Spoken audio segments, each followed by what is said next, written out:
What the hell is this happy crappy? Are you telling me you bags of pukes are really the best that I got? Too easy, viewer. Too easy. Stick with me, and I'm gonna make sure you're the best damn audience on this platform. I'm gonna be teaching you about books and adaptations. I'm gonna be teaching you about the Vietnam War. And more importantly, viewer, I'm gonna be teaching you about Full Metal Jacket and the book that it's based on. And if you got a problem with spoilers, viewer, well, I got a straw here that you can suck it.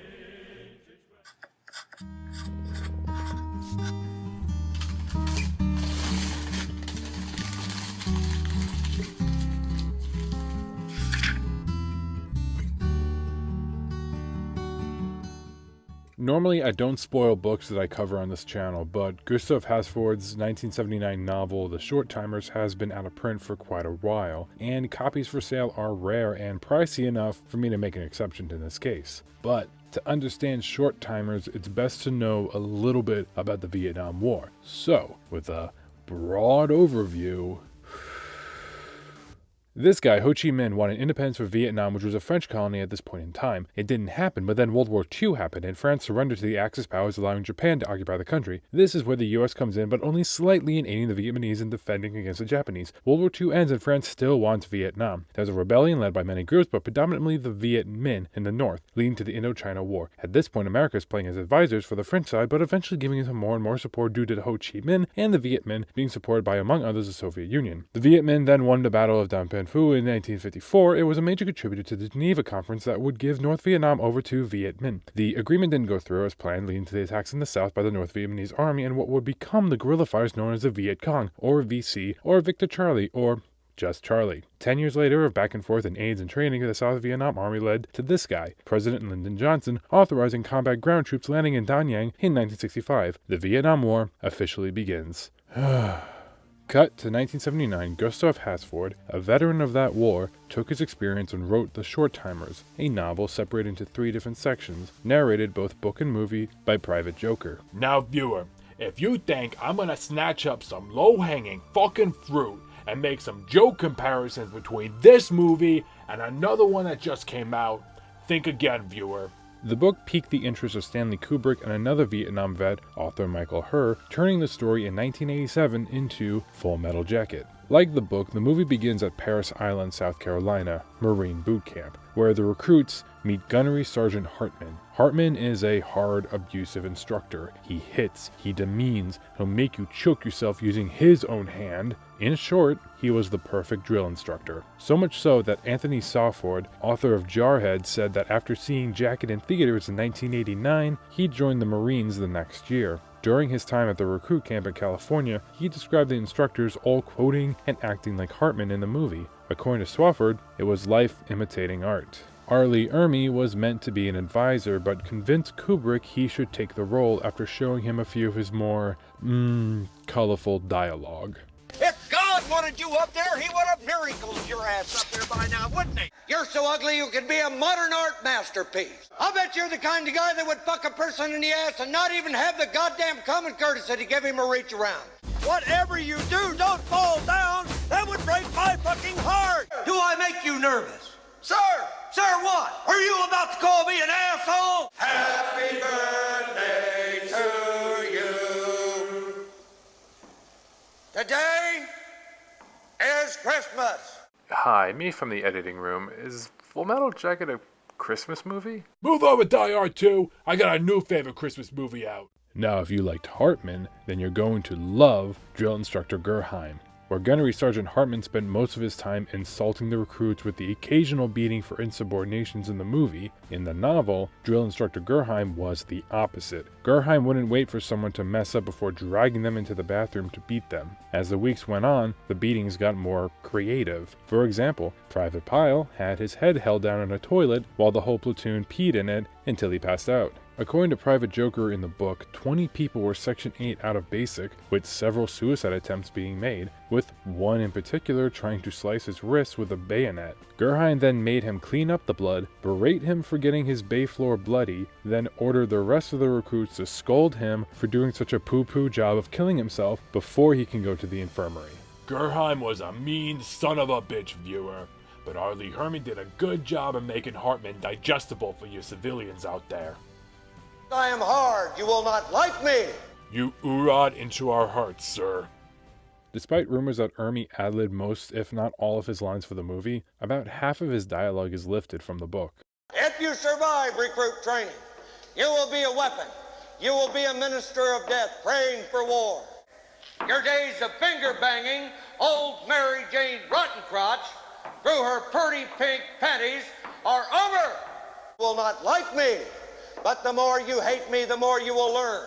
I like you. You can come over to my house and fuck my sister. And the main bag of puke that Hartman loved the most was Private Pyle. Pyle is handled perfectly, lifted from the pages of Short Timers. He's big and clumsy and slow to learn the drills. Private Joker was promoted to squad leader and made to show Pyle how to be a Marine. No jelly donut scene like the movie, but the book did have Private Pyle's innocent-sounding blanket party that isn't actually very innocent at all. Like the book, all this hard work finally turned Private Pyle into an upstanding Marine.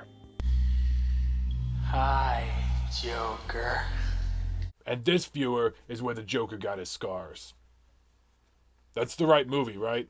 The confrontation between Pyle, Joker, and Hartman is lifted straight from the novel, except it took place in the bay, around everyone, instead of the latrine. Pyle also is much more defensive of his rifle, Charlene, when Hartman tried to grab it from him. He still shoots Hartman, whom dies with a smile on his face, and Pyle still shoots himself. Afterwards in the novel, all the recruits simply grab their rifles, go back to bed, to recite the Rifleman's Creed, while Pyle and Hartman lie dead on the floor, bloodying up Hartman's nice bay floor. And no one's around to tell him he made a poo-poo job of it. Naturally, after such a huge, emotionally draining scene, the only appropriate thing to show in the movie is a butt. While the basic training scenes take up half the movie, it only takes up about 30 pages of the book. This is where the movie will start to borrow less and less from the book. In the movie, Private Joker has been promoted to Sergeant Joker. He's still the sarcastic and pretty good-spirited Marine. He talks about how he went off into combat, but is criticized by his fellow grunts for lying, because he doesn't have the 1,000-yard stare, the stare that all grunts have when they've been out in the field for too long. This is much different to the book Joker. Book Joker is sarcastic and will crack jokes at every opportunity like the movie, but they get dark and darker as the story continues. These are less jokes and more rants about the state of the war in Joker's eyes, and it's not a pretty picture. While movie Joker will go through combat in the Battle of Hua City and transform into the soul-dead grunt at the end, book Joker has already been through it. Before we catch up with him in these new chapters, he sees the world as just one big, cruel joke. Silly goose, it's all a joke.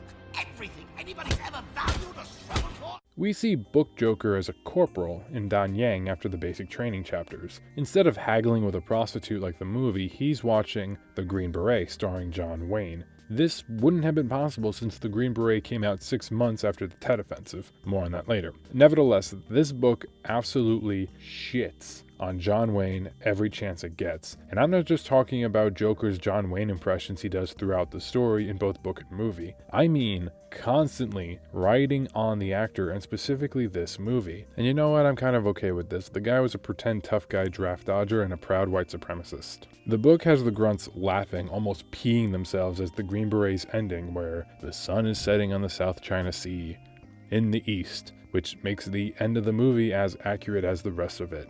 This isn't very far off from how veterans reacted to the movie when it showed in theaters in 1968, or nearly every war movie for that matter. Hasford, and by extension Private Joker, keeps calling this movie a cartoon to make American citizens feel better about the war. Hey, you, John Wayne! Is this me? Hey, start the cameras, this is Vietnam, the movie! It's here in the movie theater that Joker and his cameraman, Rafterman, meet the Lust Hog Squad and his buddy Cowboy from Basic instead of meeting him in Fubai in the movie. The movie and book do come back on track, where the Marines are in Dan Yang shooting the shit, reading letters, etc. It's here in the book that Joker describes what the title of the book, The Short Timers, means. It's a reference to the amount of time a soldier has left in the field before coming back stateside. Many wrote or drew short timer calendars on their helmets or on sheets of paper. I'm showing you the safe for work drawings here to cross out how much time they have left in Vietnam, how short they are. But then, the Tet Offensive happens. So, on January 30th, 1968, during the Vietnamese New Year Tet, the North Vietnam Army and the Viet Cong launched a coordinated surprise attack across 100 different cities and military outposts across South Vietnam. It culminated into the Battle of Hua City, the longest and bloodiest battle in all of the war, lasting over a month. The book dedicated most of itself to the Tet Offensive through Joker's point of view. This is where the movie starts to lose its steam. We have a single night of conflict and the last parts of the Battle of Hua, where a film crew comes to interview the soldiers. In the book, it's pages and pages of either chaotic fighting or suspense cobbled together with what's best described as paranoid boredom, where after fighting and defending Dan Yang leaves the platoon anticipating another attack. In between that long time, they grow tense and bored, breaking down in some creative ways. Artillery lands in a hut of a commanding officer, where Rafterman finds a piece of the officer on his shoulder. Rafterman eats it with a Private Pyle smile on his face. The platoon finds a group of rats in their bunker and decide to set them on fire. Feeling they put up a good fight, they host a funeral for the Viet Cong rats and sing the Mickey Mouse Club theme. The movie would later borrow the song for the movie's ending. Before being ordered to fly off to Phu Book Joker is promoted to sergeant. He tries to deny the order but can't. He decides to wear his corporal insignia to hide the fact. He doesn't want to be a lifer, a career military officer. He wants to stay a short-timer. Flying to Phu both book and movie have the machine gunner and the helicopter gunning down rice farmers, but there's no exchange between Joker and the gunner in the book like there is for the movie. How can you shoot women, children? Easy. You just don't lead them so much. Ain't war hell? Right, so what he means is that with a moving target, you shoot ahead of where they're at. You lead in with your round, and because women and children wouldn't normally run as fast as a soldier would, you don't lead in as much. That's the joke. If you have to explain a joke, there is no joke! While at the Battle of Hua in the movie, Joker and the squad travel into the city and sweep out the remnants of the Viet Cong, where they're interviewed by a film crew. This is movie only. At the last part of the movie, the squad is pinned down and shot at by a sniper. This is where the movie takes cues from several parts of the book and puts them into a single scene. In the book, it's during the initial Battle of Hua. The squad and Joker go building to building, blowing and shooting everything up. Unlike the movie, Murph, we're in some deep shit. I got 2 men down. What's the story on that fucking tank? Over? in the book, Cowboy got his tank. There's a lot of casualties, including mines and friendly fire and booby traps, and at this point a young girl is sniping the squad and running from building to building trying to pick them off. Eventually, like the movie, Rafterman shoots her, but doesn't kill her, leaving the squad surrounding her as she's asking for death, only for Joker to do the deed, answering his own question. How can you shoot women, children? This sniper in the book isn't the one that picks off the members of the squad like the movie does. No, in the book after Hua, Joker is scolded for wearing a peace sign similar to earlier in the movie. As punishment, he's reassigned as rifleman in Cowboy's squad. Cowboy being promoted through the death of their leader Crazy Earl, who dies in the movie by a booby-trapped mine. In the book, Crazy Earl is so enthralled in the battle he's trying to kill a Viet Cong soldier with a Red Ryder BB gun that he carried around with him throughout the book. Looks like Ralph learned his lesson. This time, someone else shot his eye out. My crappy jokes aside, in the book, Joker and the squad are now in the jungles near Khe Sanh, one of the bigger targets of the Tet Offensive. It's here that the members of the squad are picked one by one, very similar to the movie. In the movie, 8-Ball, in the book it's Alice, who's very similar to 8-Ball, is the first to be hit. Then Doc J, the medic, comes in to help him. While movie Doc is shot and is on the ground screaming, book Doc J is a badass, bandaging up Alice while being shot at. Then the new guy in the squad, his name is literally New Guy, is shot. Doc still tries to help him, all the while his ears, his fingers, everything are being shot off. All this is happening in a dense jungle instead of the city like the movie. Cowboy makes a charge into the brush trying to bring out the sniper from hiding. It doesn't work. Joker, now the next in command, leads the squad into backing out of the jungle, all while laughing maniacally with the sniper, and then the whole squad just starts to laugh. Joker's real name in the book and movie is James T. Davis, whom was the first official casualty of Vietnam after the Order of War was signed by President Johnson. I guess it's pretty poignant at the end for both book and movie that James isn't referred to his actual name at all in either version, because Jack is dead and all is left is just Joker. And as you can see, I'm a lot happier. Alright, I'm running out of jokers! Full Metal Jacket toned down the more brutal moments of the short timers. Some I listed here, others, I'm leaving out. I'm trying to be somewhat lighthearted here, but the movie also streamlined the events of the book. Hasford has a writing style that's very gut punch, baseball bat over the head style of punk rock writing like Harlan Ellison. And being a Marine himself and taking part of the Battle of Hua, much like Joker, Hasford wrote short timers with references and phrases that I think only other service members would be able to understand without needing to do a few Google Translates. Full Metal Jacket made the story more palpable, both in terms of language and toning down the violence of the book for a wider audience, but it didn't chicken out on the more important moments from the book. There was some controversy about how Kubrick and Her tried to snuff Hasford credit for the script and story. Hasford won that battle and got his name in the credits, and I wouldn't blame him. So much of the movie is faithful to the book, even if many of the moments aren't lined up beat for beat to it. Hasford hasn't had much luck after Full Metal Jacket came out. He shifted from place to place, eventually being arrested for stealing nearly 1,000 books from 100 different libraries. The man loved his books. My kind of guy. Books equal knowledge! Knowledge equals power, viewer! Remember that! Hi, me from the editing room again. Yeah, don't steal from libraries. People rely on those books, including me. A lot of these episodes wouldn't have existed if it wasn't for the libraries. So, yeah, don't steal from libraries.